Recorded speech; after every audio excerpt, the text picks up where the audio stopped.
Okay, yeah. This is yet another clip discussing the 2025 Vietnam High School graduation exam in English that you all have found. Clearly, I'm not the first person, and definitely not the last, to recognize and speak out about the issues with this exam. Some of my opinions may overlap with others who share the same concerns, but I still feel the need to voice them. However small my voice may be, to strengthen not only my own stance, but also that of many others. This is for those who want to hear, and perhaps even for those who need to hear. First and foremost, let's talk about the positive aspects and give some defense to the individuals or organizations that design this exam, especially to justify its rather painful difficulty level. We need to remember that this high school graduation exam is one of the most important, if not the most important exams in Vietnam. It evaluates academic achievement and determines whether students are granted the high school diploma. At the same time, it also serves as one of the bases for university and college admissions. While this might not apply to every student, for almost all those who plan to continue to higher education, this exam is the matter of survival, proving not only what they were taught, but also what they learned on their own. And that is crucial. To fulfill its role effectively, it is understandable that the exam includes rare and difficult vocabulary to distinguish between average, good, excellent, and exceptionally gifted students. Let's look at the situation from another perspective. If the exam were too easy and everyone scored high, how could we tell who's just good and who's truly outstanding? Especially when everyone wants to exert themselves and showcase their abilities. Not to mention, making the exam easier wouldn't really benefit students either. When the test is hard, everyone's scores are lower, but when it's easy, everyone's scores sky high, as happened in previous years when some students got a perfect 30 out of 30 across the combination of 3 chosen subjects, but still failed to get into university, because many others also scored at the maximum level. And if someone had bonus points due to family or regional circumstances, they were basically kings and queens. So, to sum up, while the difficulty of this year's exam may be painful, it is not without reason. It serves the valid purpose of differentiating student proficiency, just as intended by the exam designers and organizers.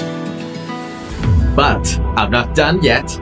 I've only talked about how the difficulty isn't unreasonable, but now let's talk about how useless it is in practical development for this year's students in particular and future generations in general.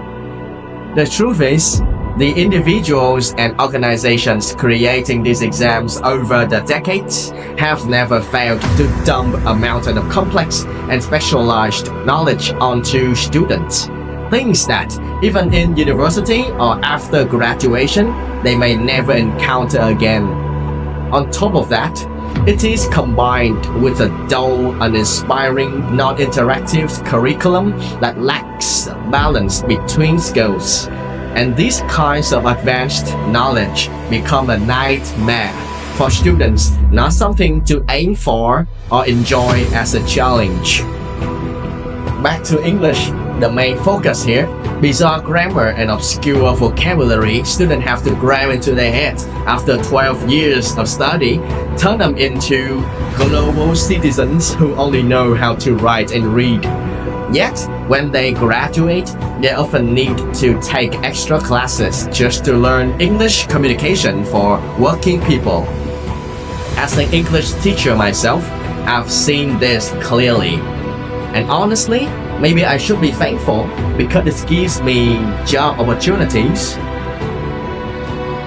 But this kind of training and education inevitably leads to one inescapable outcome: Students becoming afraid, so afraid of making mistakes.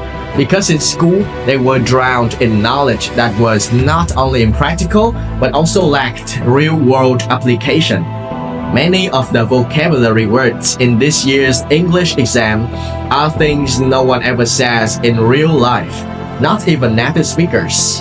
The way English is taught and tested has steered students far from the real purpose of language, a tool for communication between humans. Students now view English as a measure for academic achievement or a passport through soulless exams for appraisals and screening. They are forced to get a multiple choice question right rather than speak a complete English sentence to a foreigner.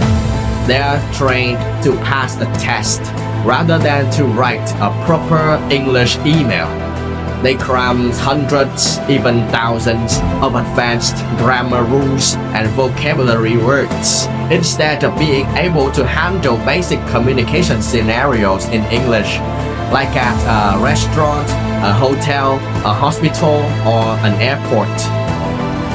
But alright, maybe helping students and everyone else realize that English is a survival skill, not just a springboard for passing exams. It's the job of tutors and private teachers like me. After all, our own government has publicly declared its strategy to popularize English and turn it into a second language in Vietnam. So I genuinely hope that in the future, the formal teaching and learning of English in Vietnam will undergo a dramatic change, one that all students and citizens are eagerly awaiting.